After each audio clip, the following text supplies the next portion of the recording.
Good morning, everybody, and welcome to our series of 4 Shiurim on Chametz. What can I already tell you about Chametz that everybody doesn't know, right? That's the question. So hopefully in the next 4 Shiurim you're going to find the answers to that question. Just a quick introduction. I don't think anybody knows Chametz better than a baker. A baker is probably the biggest mumche on Chametz, in terms of the chemistry of Chametz, that's for sure.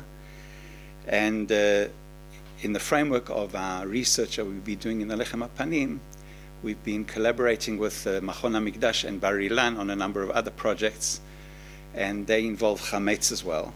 And Machon HaMikdash and Bar Ilan have been using our bakery as a lab, as a laboratory, to do all kinds of experimentation to try understand the concept of Chametz, how it works in a chemical capacity, etc., etc. So a lot of what I'm going to be telling you, mostly in the 4th Shiur, which you'll see is all about Chametz in the laboratory.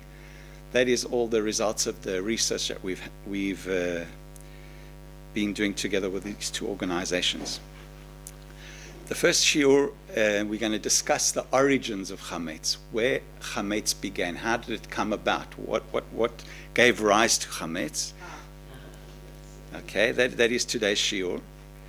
The second in the series is going to be the topic of Yetziat Mitzrayim and how Chametz is connected to the whole concept of Yetziat Mitzrayim. The third Shiur is about Chametz in the Beit HaMikdash, where it was used, in what capacity, in which korbanot, etc. And the final 4th Shiur will be all about the chemistry of Chametz, maybe a little bit more of the halachic aspects of Chametz, how they apply in a practical sense. All the material for these Shiurim is from sefer Meir Panim, which talks about mostly the Lechem HaPanim, but because Lechem HaPanim is closely connected with Chametz, a large section of the book is devoted to the connection between Lechem HaPanim and Chametz, and that is the text that we're going to be using today to serve as a basis for the Shiur. It's the last chapter in the book. It's called Shlemut B'Shlita B'Yetzer Hara, complete control over the Yetzer Hara, and that discusses the whole hitgalgelut, the whole progression of Chametz from its origins all the way through history.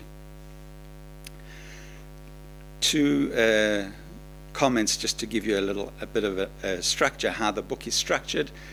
The book brings a lot of hypotheses which do not appear in many other sources. There are new hypotheses which are not supported by a lot of the commentary.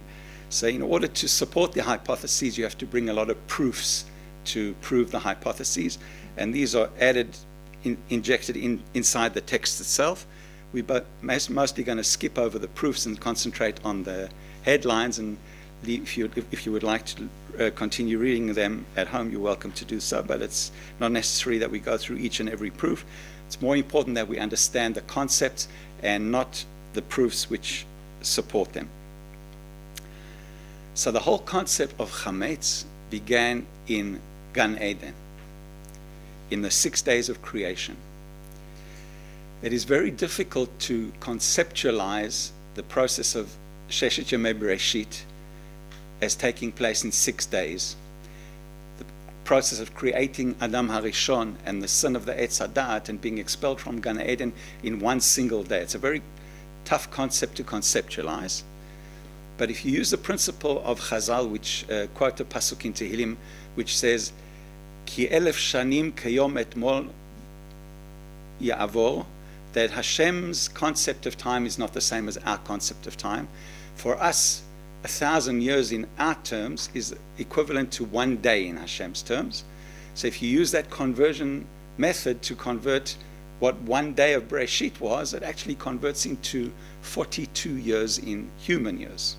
So if you think in those concepts, then it's easier to conceptualize what happened in such a short time, because everything was condensed into 6 days, and it's difficult to understand how it could have possibly been squashed into such a short time. But if you think of it in that extended period, it's much easier to understand.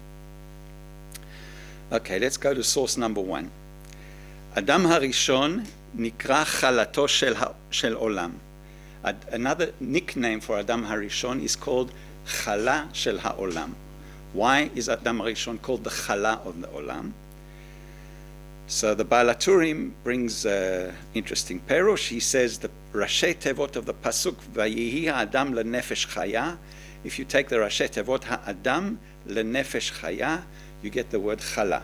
So that is the source of the Baal HaTurim, why Adam Harishon is called Chalat HaOlam. But it goes further than that. It's not simply because it appears in the Rashi Tevot. The process of creating Adam Harishon was synonymous with creating bread, with creating challah. How did HaKadosh Baruch Hu create Adam Harishon? Let's read the pasuk. Sorry, before the pasuk. Chametz haborei yitbarach afar mikol pnei ha'adama. HaKadosh Baruch Hu collected earth. He collected sand, dust from the earth, from all the corners of the earth. It says kamatz, that he picked it up using a kmitza, like in the Beit HaMikdash, to take a measurement of the different ingredients. You would do a kmitza. There's two opinions in the Gemara. One says a kmitza is using the 4 fingers against the palm like that.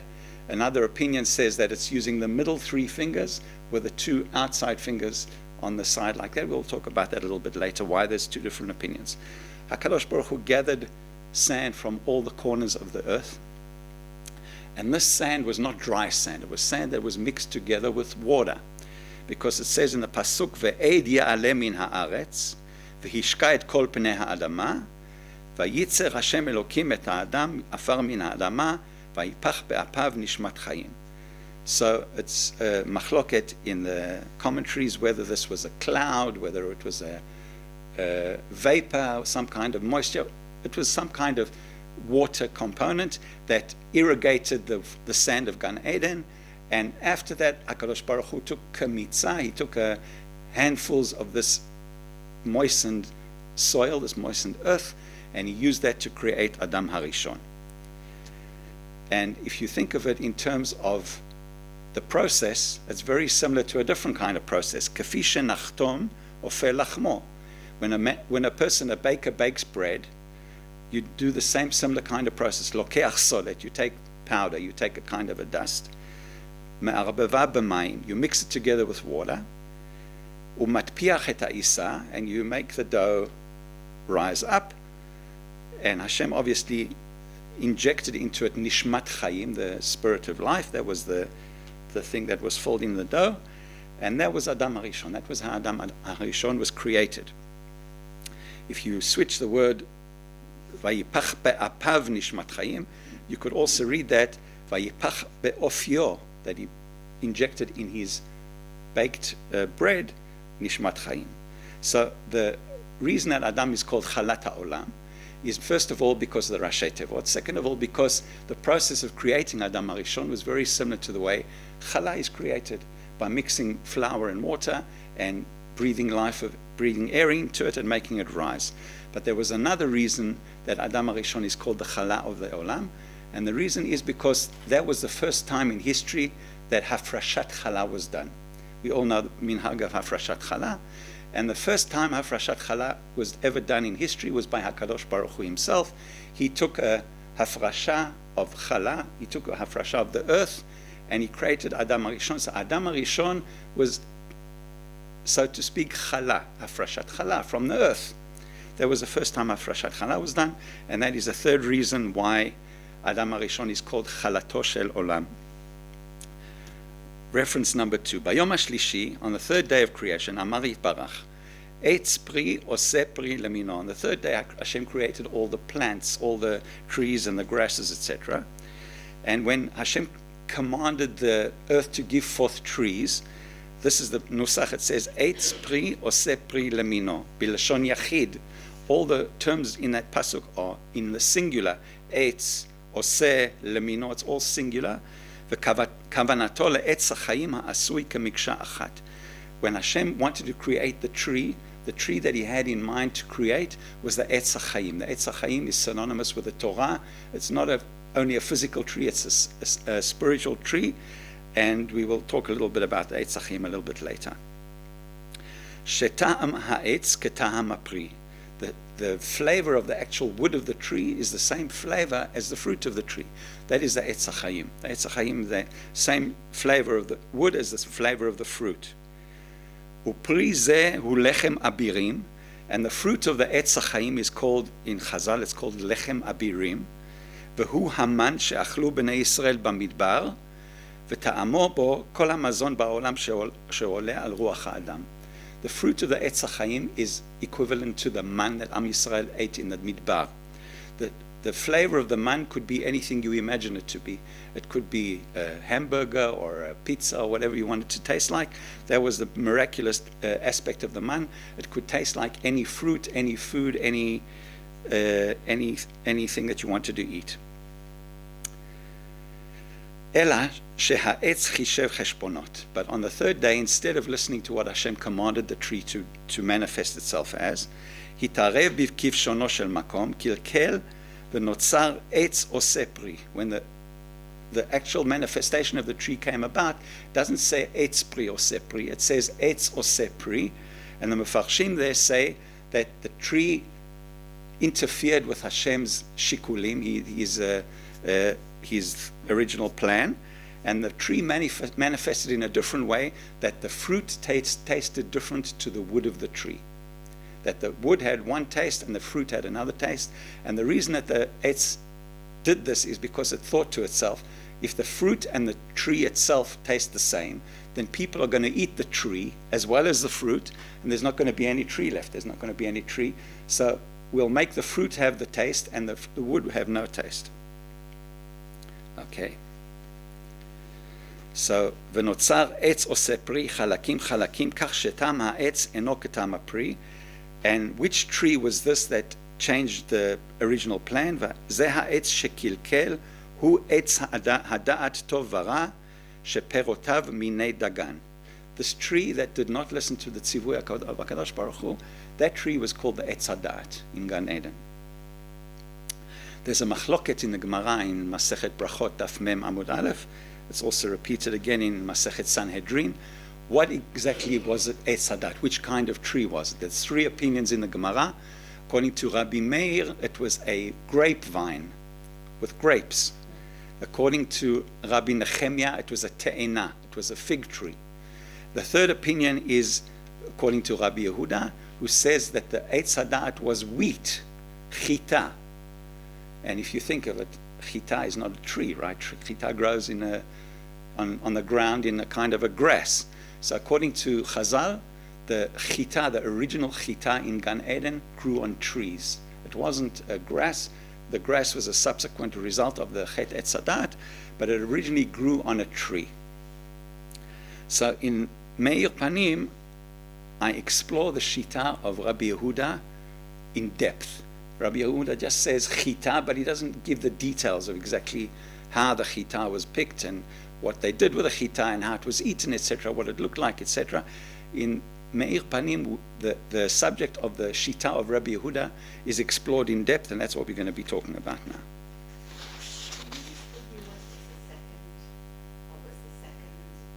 Opinion, Rabbi Meir was Gefen, Rabbi Nehemiah was Te'ena, and Rabbi Yehuda was Chita.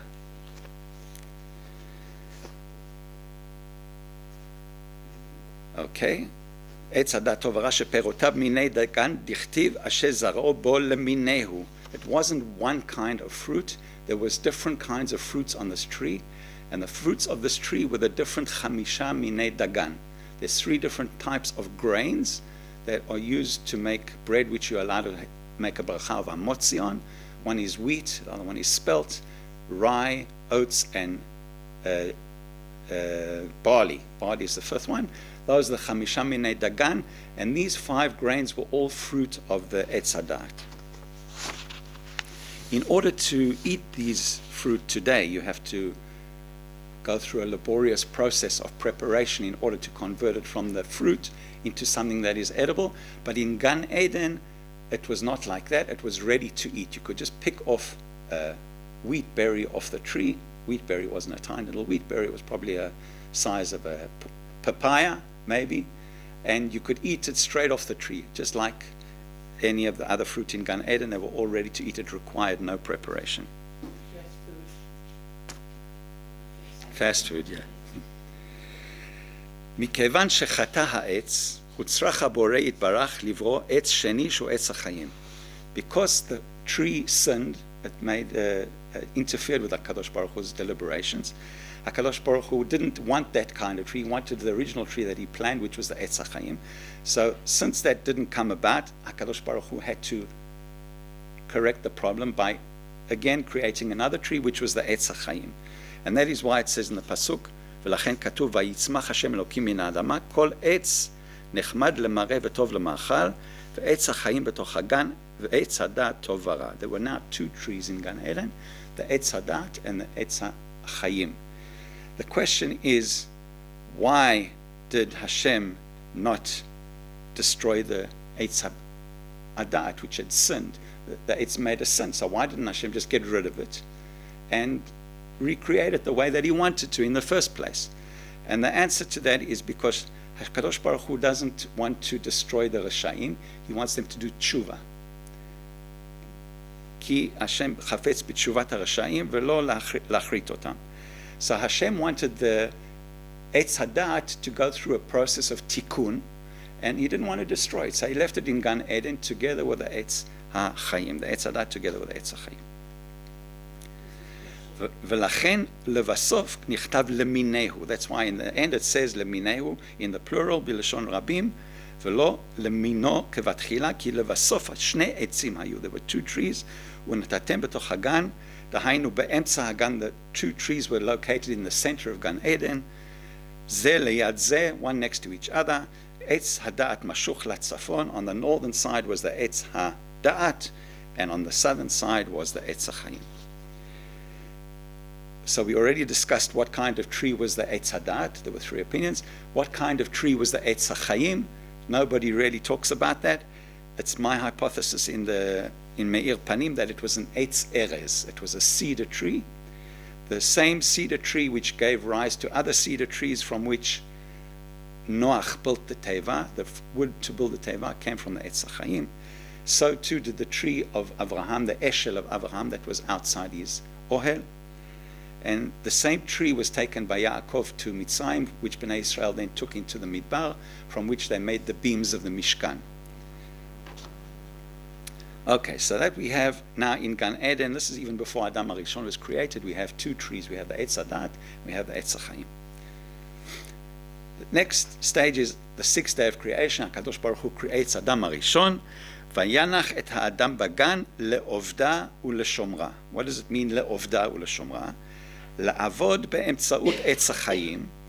Hashem wanted Adam HaRishon to do עבודת Hashem using the עץ החיים, ולשמור מעץ הדת אותו החרים וסגר בעד האדם.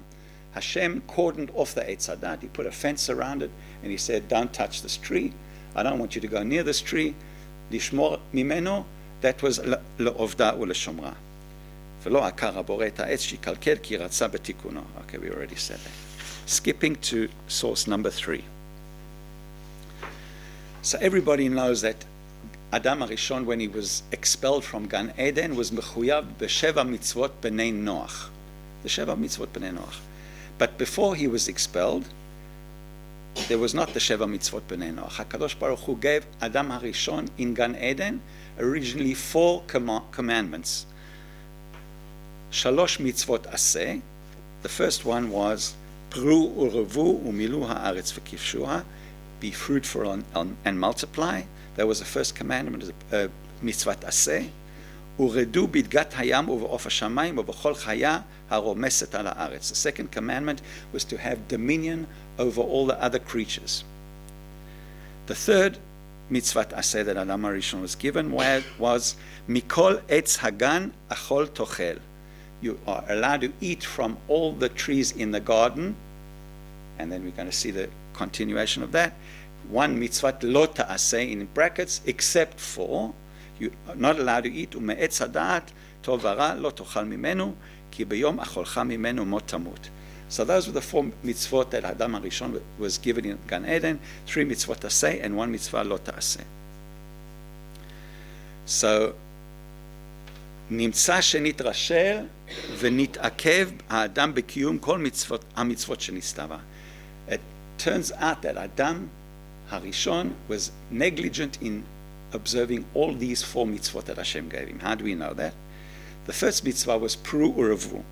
Hashem wanted him to already get going and do Pru Uravu, but he was negligent in performing this mitzvah, and only after he was expelled from Gan Eden, the pasuk says, "Vayeda ha'adam et chava ishto." It was delayed. He didn't rush to perform the mitzvah. He had to be expelled from Gan Eden, and only after that he performed the mitzvah. Mikol etz hagan achol tochel, u'me'etz hachayim lo achal. Hashem commanded him to eat from all the other trees, meaning the etz hachayim. There were 2 trees, etz hadat ve'etz hachayim. Hashem said, Mikol etz hagan achol tochel, chutz me'etz hadat. So what does that leave? That means etz hachayim. Instead of eating from the etz hachayim, Adam did not eat from the etz hachayim. How do we know that? Because when he was expelled from Gan Eden, the angel said to HaKadosh Baruch Hu, Oy vavoy, he's eaten from the etz hadat. What happens if he goes now and he eats from the etz hachayim? He's going to live forever, right? So we know that he hadn't eaten from the etz hachayim. Otherwise, the angels wouldn't have had to say that to HaKadosh Baruch Hu. Ume'etz hadat tov hara lo tochal mimenu chata ve'achal. Yes.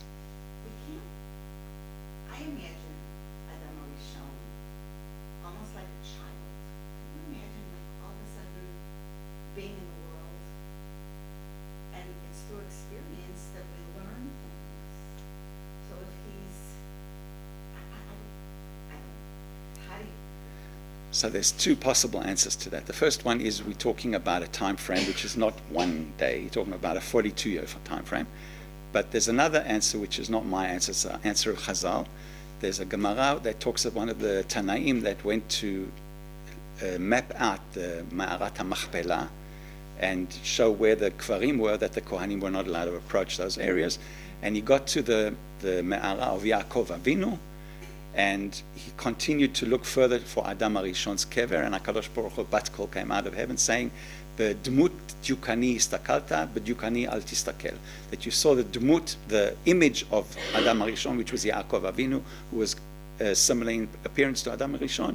Do not look at Adam Harishon, because Adam Harishon is of such a spiritual magnitude that you are not even allowed to look at him. That he reached from the earth to the heavens. It was impossible for us to imagine what the Ma'ala of Adam Harishon was. So obviously he was not an innocent child who couldn't understand all. Okay.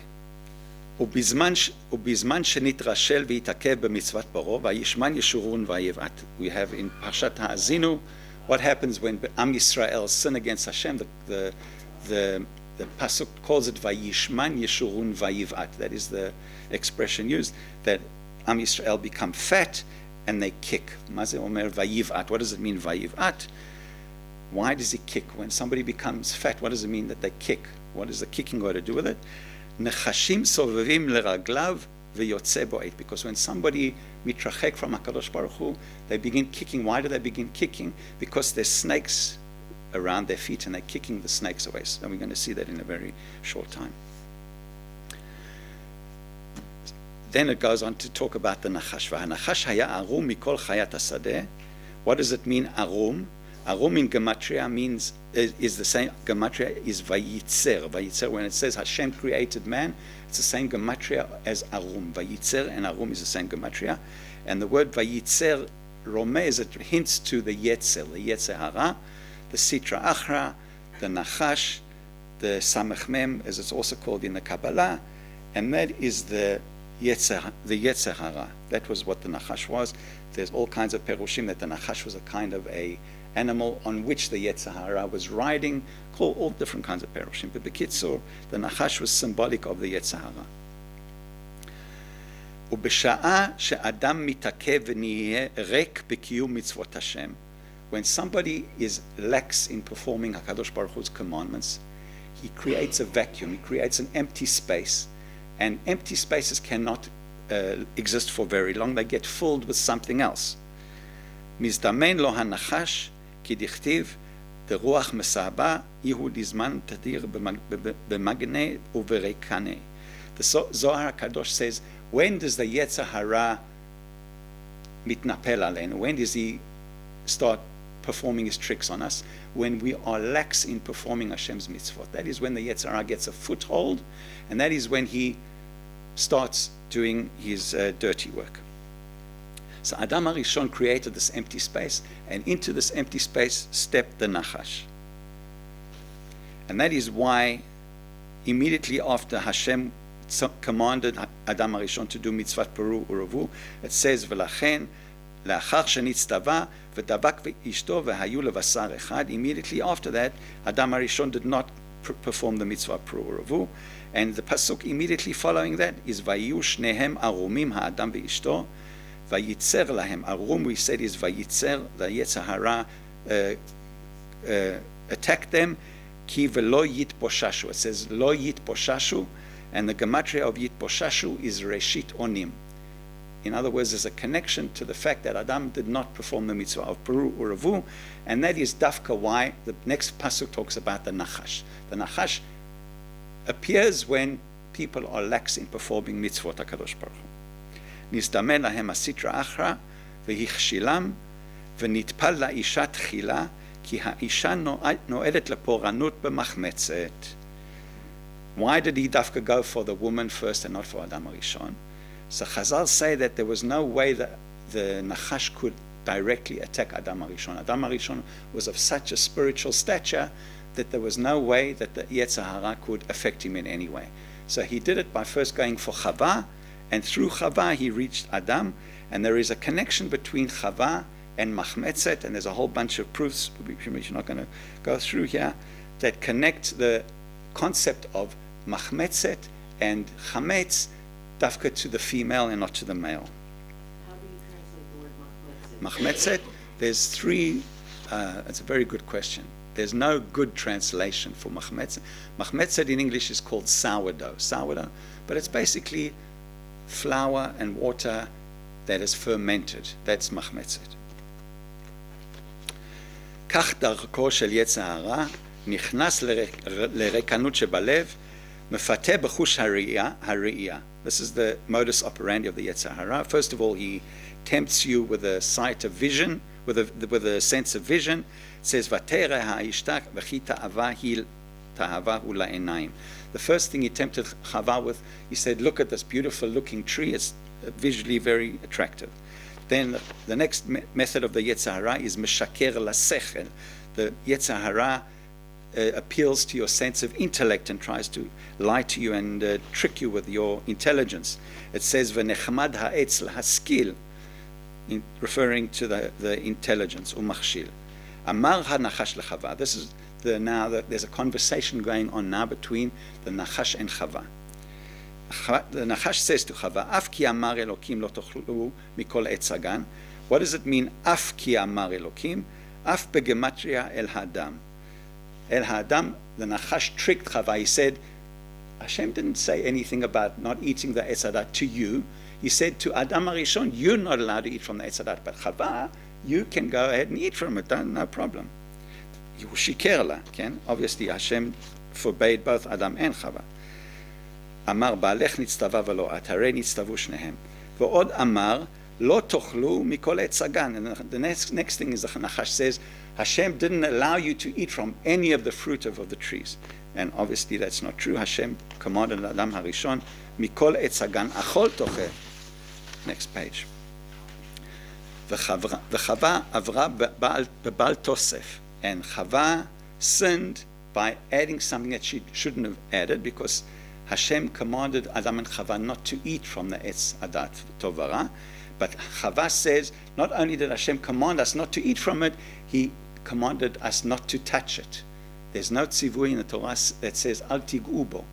But Chava added that of her own volition, which is tantamount to Bal Tosef. You're not allowed to add extra commandments that Hashem doesn't command you to observe. שהרי לא נצטוו על הנגיעה, ולכן סופה לחטוא במחמצת. מחמצת in Gematria is Bal Tosef.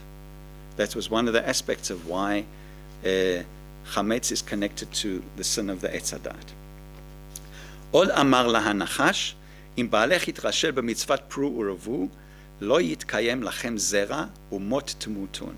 The Nachash said, this is the clincher, he said to Chava, if Adam is negligent in performing the mitzvah of pru uravu, then you're not going to have any offspring, you're not going to continue the species, and you're eventually going to die out, and the human race will die out.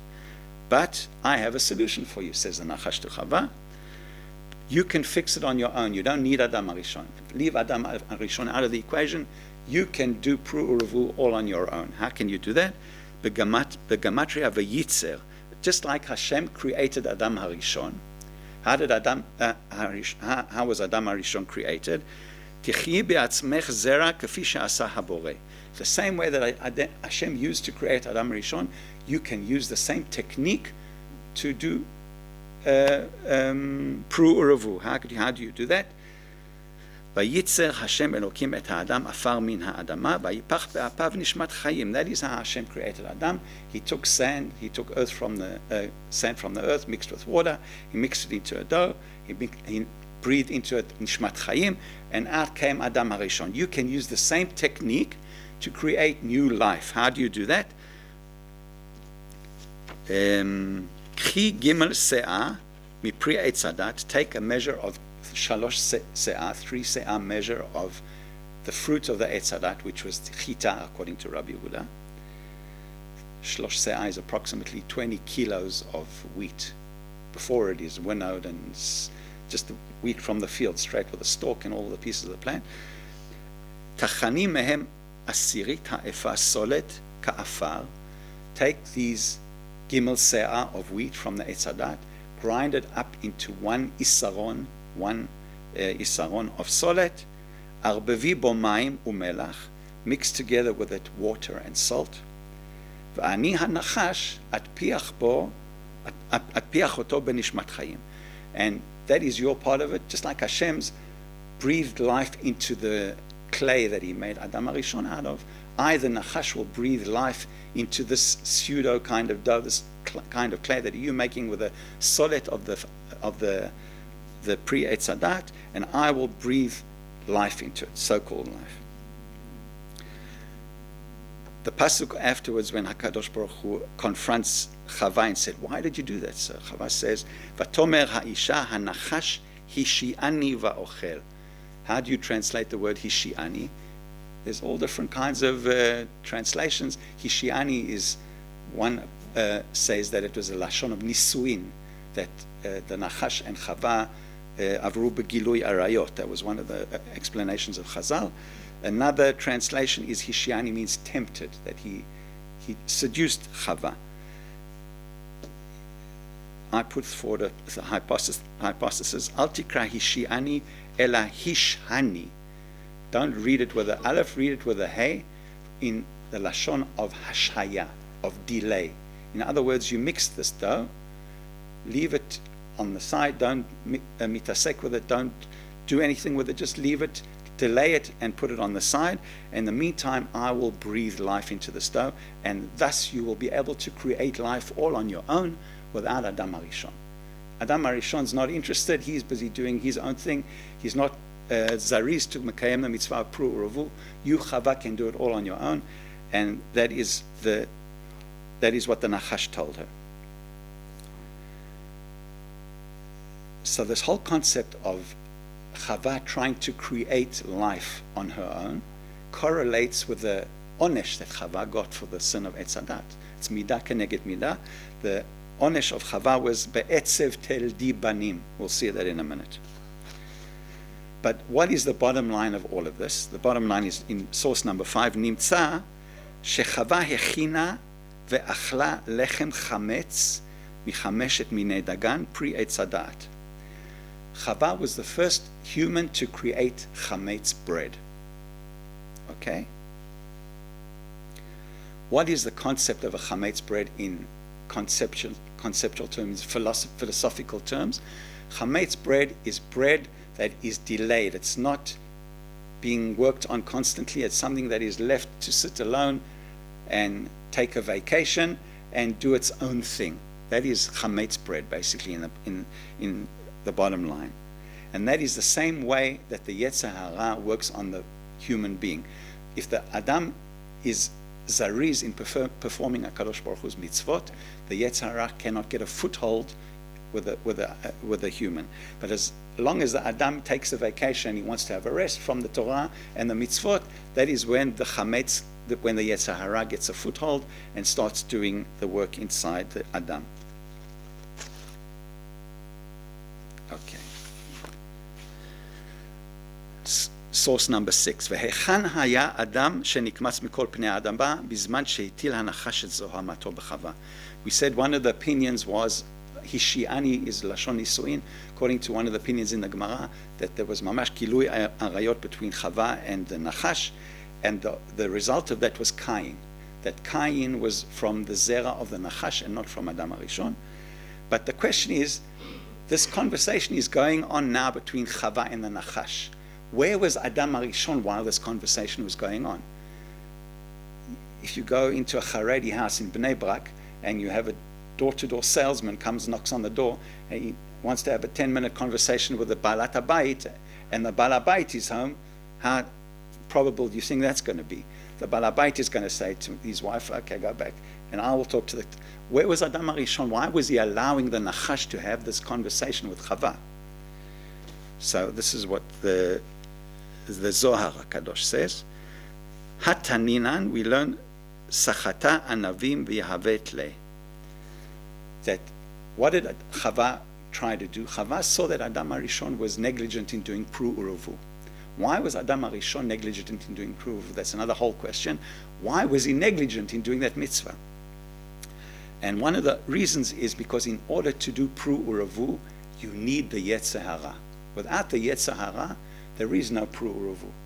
It's one of the functions of the Yetzer Hara, that if the Yetzer Hara didn't exist in the world, then the mitzvah of Pru Uruvu would not be mitkayem, because one of the components of Pru Uruvu is you need a certain element of Yetzer Hara.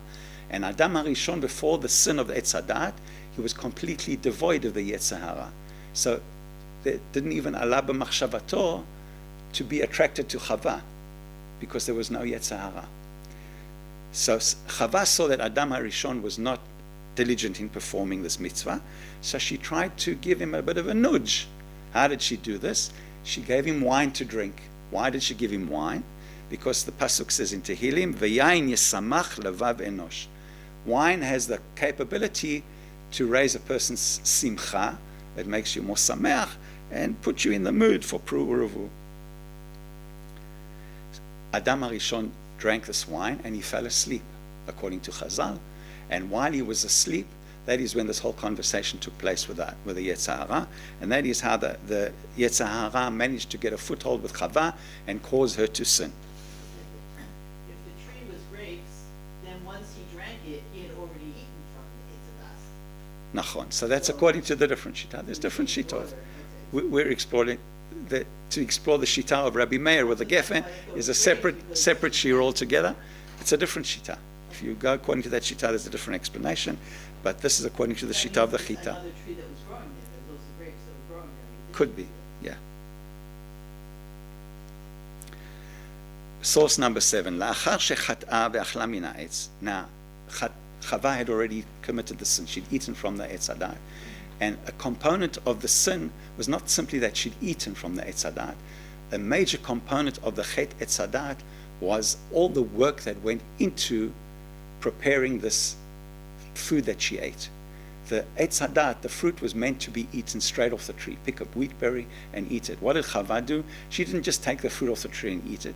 She went through a whole laborious process of grinding it into flour, mixing it into dough, letting it rise, baking it, making a bread out of it. It was a whole collection of man-made actions that were superfluous. Hashem created Gan Eden that man would not have to work in any way for his sustenance, that he would pick the fruit straight off the tree, he would not have to work. So a big component of the Chet Eitz HaDa'at was that of kochi ve'otzem yadi. They said, Chava said, in order to make this food better and create life, you have to do your own kochi ve'otzem yadi. That was part of the Chet of Eitz HaDa'at. After Chava had already sinned with the Eitz HaDa'at and eaten from the tree, hitkasta Chava be'alei te'ena. She then realized that she was not clothed, and she covered herself in fig leaves. And according to the Pirkei de Rabbi Eliezer, the Midrash, it says, "V'nit kan'a beliba." Chava then became jealous. She thought as follows. Hashem said, if you eat from the Etz HaDa'at, what's going to happen to you? You're going to die. Before that, you were immortal, but if you eat from the Etz HaDa'at, you're not going to be no longer going to be immortal, you're going to die. So Chava said, oh my goodness, I've eaten from the Etz HaDa'at, I'm going to die. Adam is still immortal, he hasn't eaten from the thing, so he's going to live forever. I'm going to die. He's going to have another wife besides me. He's going to marry another woman, right? That was what the Pirkei de Rabbi Eliezer said. Lachen, therefore, part of the sin of Chava was kina. She didn't want Adam HaRishon to marry another woman, so she caused Adam HaRishon to sin. Lachen kshitorer עשתה לו גם לחם באומרה, הנה זה לחם אבירים, הנה כי למחיה. And the gematria of that is te'ena, that's a connection to te'ena. פיתתה אותו לאכול, עמה וסוף מעשה קלקלה את חלתו של עולם. So the reason that Chava gave Adam HaRishon to eat from the tree as well and to sin as well is because she didn't want him to marry someone else. Sorry? There wasn't anyone else. Yet. But after Chava died after 1,000 years and Adam would continue to live for another billion years, would he remain alone? Maybe Hashem would create for him another wife. Maybe.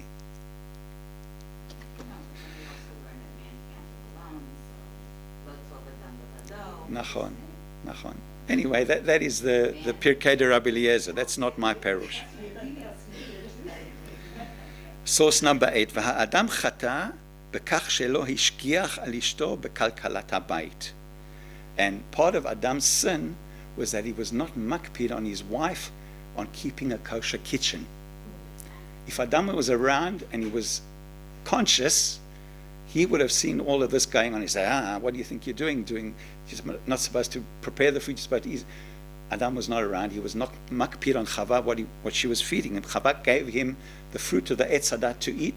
What did Adam ask her? Did he say, what is this? I've never seen this food before. It looks completely different to anything I've ever seen. It's a bread. It doesn't look like what you pick from the tree. What bracha do you say on this food? Did Adam ask any questions? No. Chava came along with this bread. She said, eat the bread. Adam ate the bread. No questions.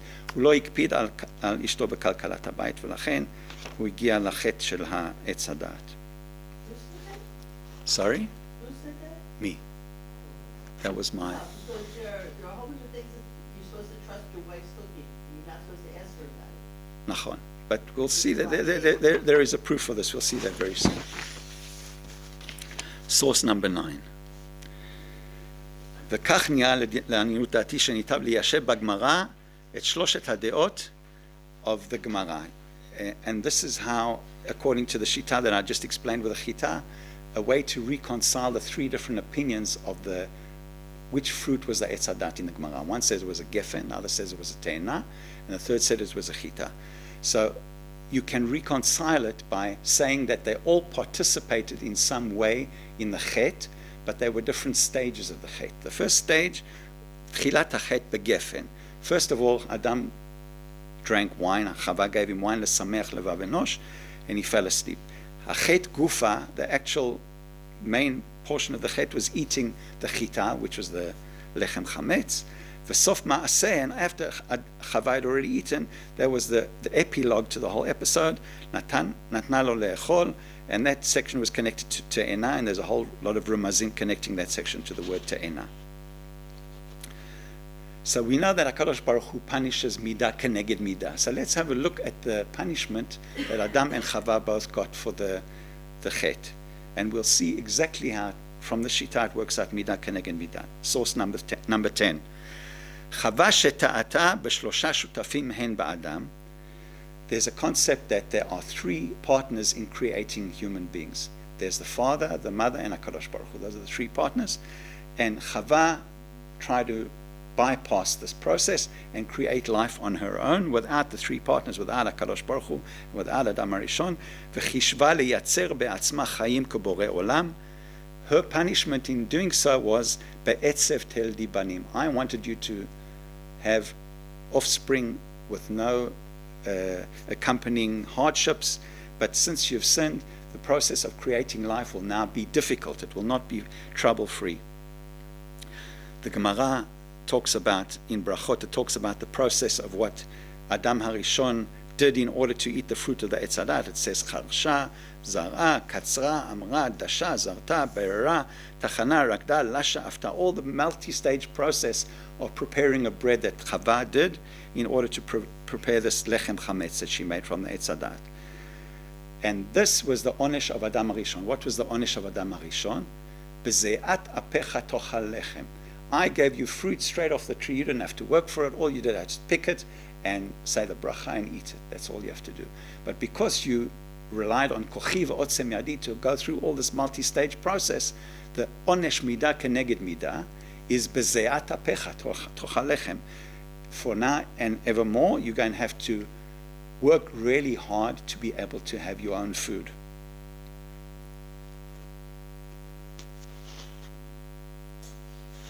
Source number 11.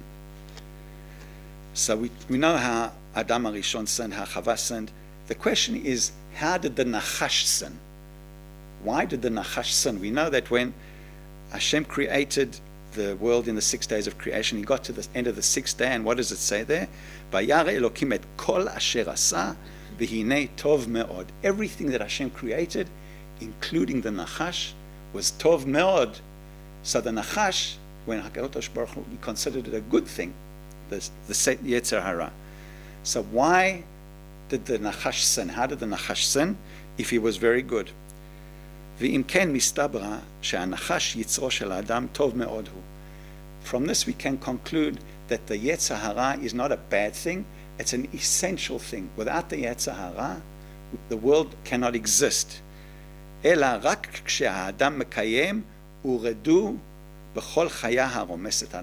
the commandments that HaKadosh Baruch Hu commanded Adam was Uredu b'chol ha'chaya haromeset al haaretz, that you have to have control over, you have to have dominion over all the other creatures, including the Yetzer Hara. As long as the human Adam HaRishon, human beings have control over the Yetzer Hara, then the Yetzer Hara is a good thing. It helps you to achieve the highest level possible, which would not be achievable without the Yetzer Hara. But that is only if you control the Yetzer Hara. When the person controls your Yetzer Hara, it serves a good purpose. Lelo Yetzer Hara, en priya ureviya, ve'en kiyum la'olam klal. Without the Yetzer Hara, there can be no priya ureviya, and the world would cease to exist.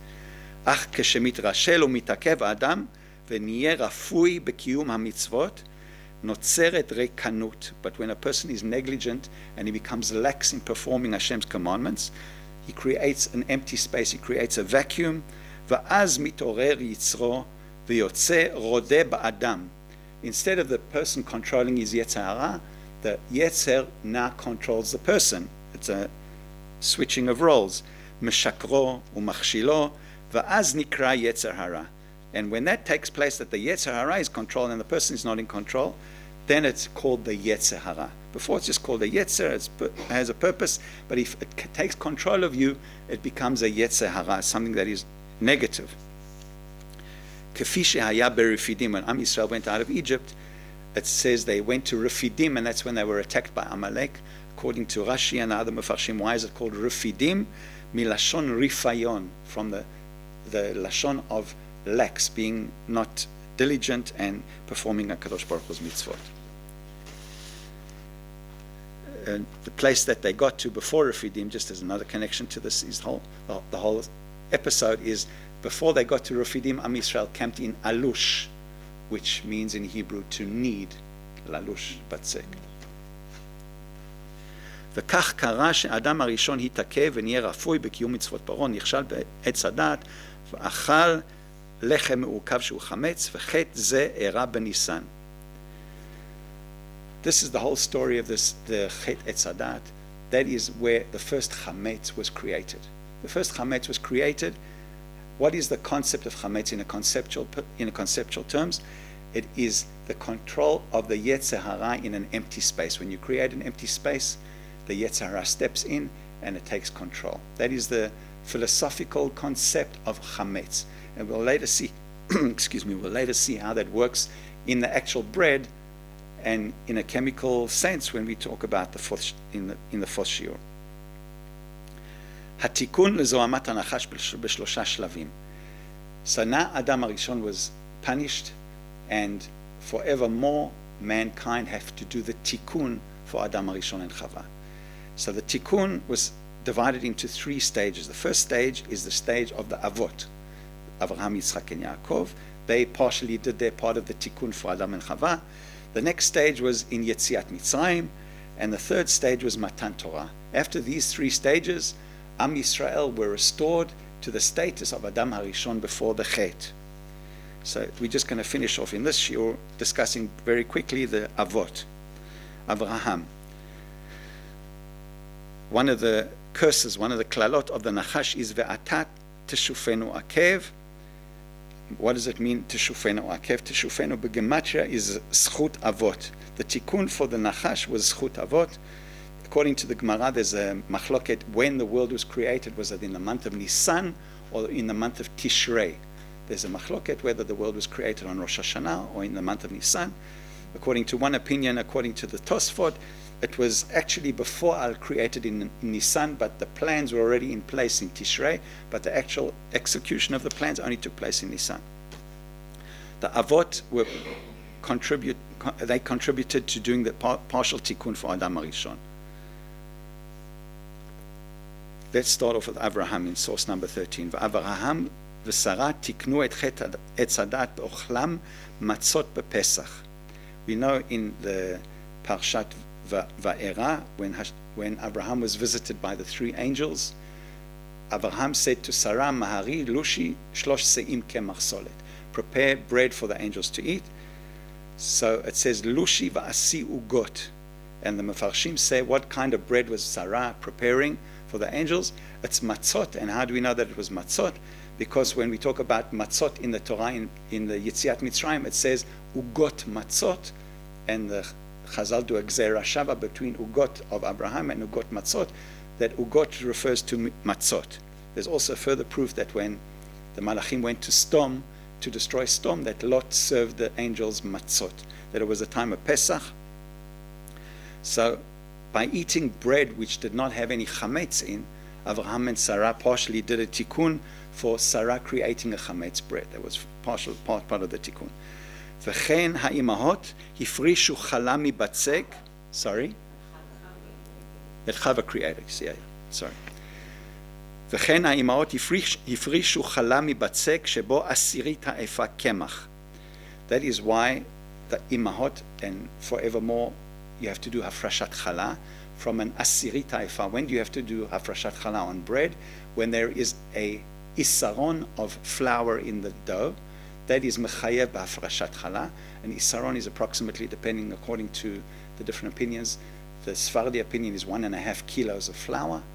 According to the Ashkenazi, there's 2 opinions, 1.6 or either 2.2 kilos. The different opinions of what an isaron was, but the concept of the isaron is the amount of solet that Chava used to prepare the bread of the etz HaDa'at. So the hafrashat chala was tikkun for the chet etz HaDa'at of Chava. Avraham הקפיד על אשתו באומרו מהרי 3 שאים קמח סולת לושי ועשיוגות ולכן התברך על ידה ככתוב ולאברהם היטיב בעבורה לתקן את אדם הראשון שלא השגיח על אשתו בכלכלת הבית והתקלקל על ידה. Abraham is giving Sarah instructions how to make bread. Who's the cook in the family, Abraham or Sarah? Sarah is the cook. Why does Abraham need to go to her and tell you, use 3 שאים קמח סולת לושי ועשיוגות?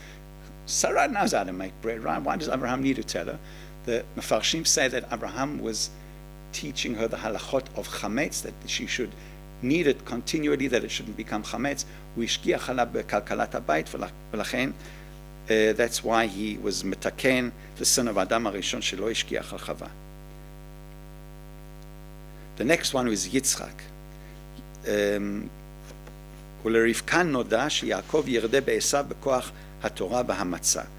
Rivka got a nevuah that she had 2 fetuses in the womb. One was Yaakov and the other one was Esav, and that the one would rule over the other, that Yaakov would eventually end up ruling over Esav, and the way that it would happen is b'koach hamatzah. How do we know this? It says, Ule'om mil'om ye'ematz v'rav ya'avod sa'ir. The older one will serve the younger one. in Gematria, the pasuk is matzot tochelu. So there's a connection between eating matzahs and the fact that Yaakov will eventually rule over Esav in the time of the Geula. ולכן יצחק אבינו אכל מצות בפסח בברכו את יעקב בנו.